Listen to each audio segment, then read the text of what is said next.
Thanks to Bormak, the Torchbearers have secured another homeland. Refugees take the Torchbearers' oath of vigilance in exchange for shelter and a peaceful place to work. Bormak has restored the lands to his rule. He has relinquished his need for revenge and throws his mind into building powerful machines propelled by mana cells to benefit fellow Torchbearers.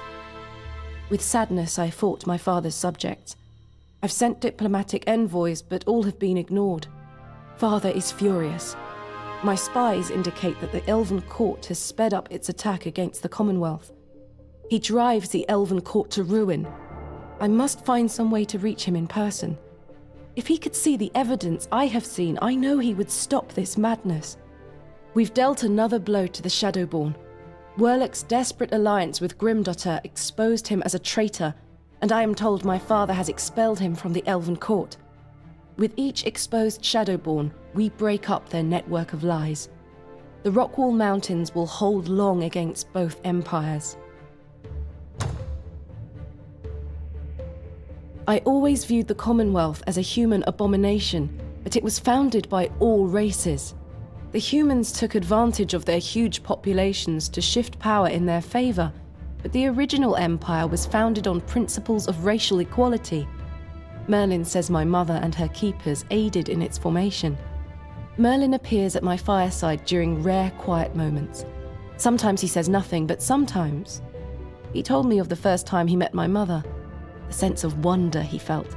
He says I remind him of her. I know it's weird, but I asked him why he never chose to be with my mother. His wistful eyes travel centuries into the past. He says he never had the ability to grant my mother's fondest wish. I asked what it was, and he said, "You, Sundren, and the High Elf race. With all my power as a human, I could never complete the mending. Your mother wanted her people healed, so I had to leave her. It's history now. Your father doesn't know this, but I knew of his feelings. As a wanderer, I helped Saradas uncover the ritual magic required to perform the mending."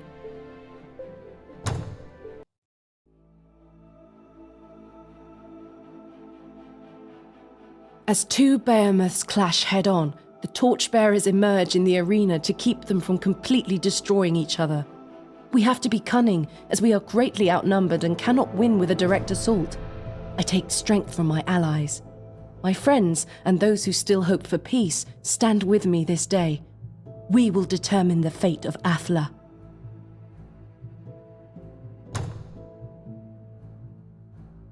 I must seal my heart behind steel, lest I lose my nerve and hide from the terrible task before me. I must counter the lies and repel two armies long enough for the whispers of truth to be heard. Me, one who has used lies to profit. I am acquainted with the power of deception. Now, I must stand up for what is true. My father is a master strategist. He was born to a race founded on cruelty. He will wield every ounce of his power with ruthless determination.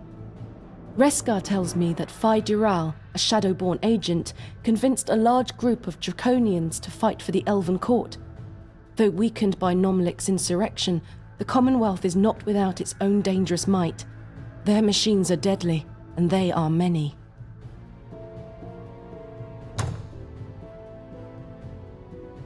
Despite my best efforts, the Shadowborn have exactly what they want.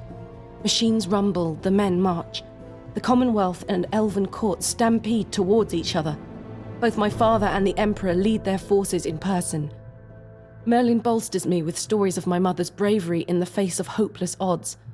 How I wish I could tell her all I know. I used to think she was weak.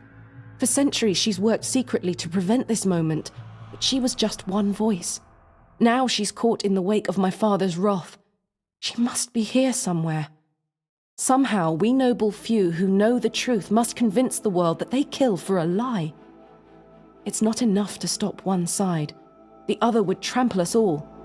The Torchbearers must stop both sides. We need to capture Leonis and Saradas.